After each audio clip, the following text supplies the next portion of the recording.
ध्यान दे माताएं बहनों मेरे साथियों, भूले नहीं ग्राम पंचायत चंदनी से शिक्षित ईमानदार बीडीसी प्रत्याशी दीदी कविता जी को वोट देकर भारी से भारी मतों से विजयी बनावे। सपना रिकॉर्डिंग स्टूडियो गढ़वा।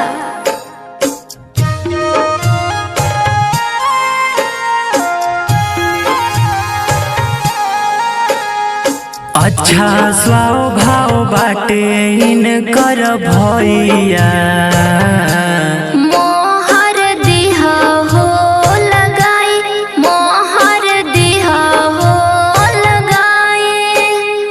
खड़ा बाड़ी कविता देवी बीडीसी दिहा हो बनाई, बीडीसी दिहा हो बनाई। अच्छा स्वभाव बड़े इनकर भैया, मोहर दिहा हो लगाई, मोहर दिहा हो लगाई।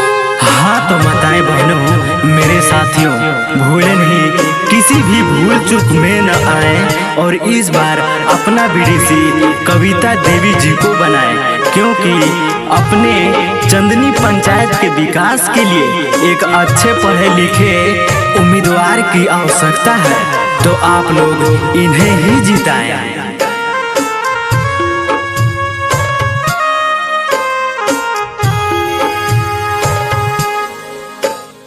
चंदनी पंचायत में सगहरी हिसोरबा, चाचा चाची सबके लगावे के हो जोरबा।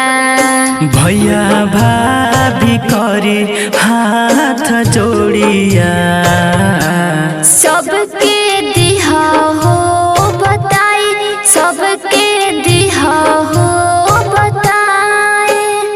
खड़ा बाड़ी कविता देवी बीडीसी दिहा हो बनाई, बीडीसी दिहा हो बनाई। भाइयों एवं बहनों इस बार अपना बीडीसी कविता देवी जी को बनाना है, क्योंकि वे एक अच्छे पढ़े लिखे उम्मीदवार हैं। तो अपना एक एक कीमती वोट देकर इन्हें जिताएं और अपना बीडीसी बनाएं।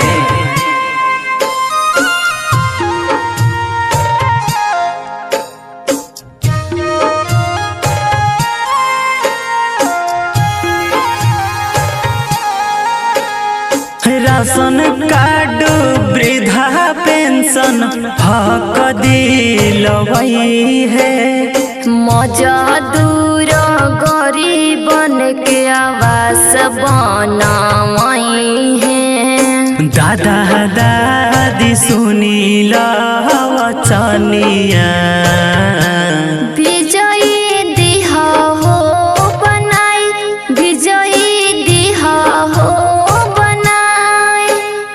खड़ा बाड़ी कविता देवी बीडीसी दिहा हो बनाई, मोहर दिहा हो लगाई। हाँ तो माताएं बहनों मेरे साथियों, भूले नहीं किसी भी भूल चूक में न आए और इस बार अपना बीडीसी कविता देवी जी को बनाए, क्योंकि अपने चंदनी पंचायत के विकास के लिए एक अच्छे पढ़े लिखे महिला प्रत्याशी का आवश्यकता है। तो आप लोग इन्हें ही जिताएं।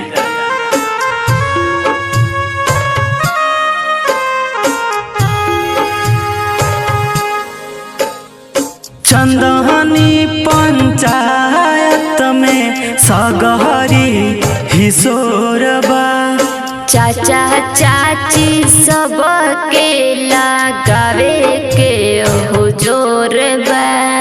भैया भाभी सुनील वचनिया, सबके दिहा हो बताई, सबके दिहा हो बताई।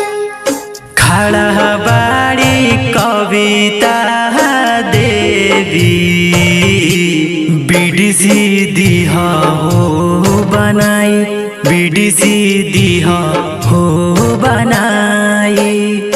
ध्यान दे माताएं बहनों मेरे साथियों, भूले नहीं ग्राम पंचायत चंदनी से शिक्षित ईमानदार प्रत्याशी दीदी कविता देवी जी को बीडीसी बनाए और इन्हें भारी से भारी मतों से विजयी बनाए।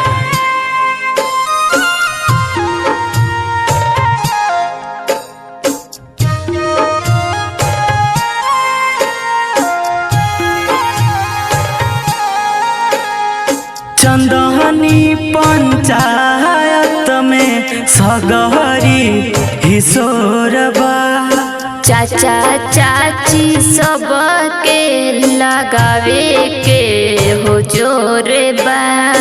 भैया भाभी करी हाथ जोड़िया, सबके दिहा हो बताई, सबके दिहा हो बताई।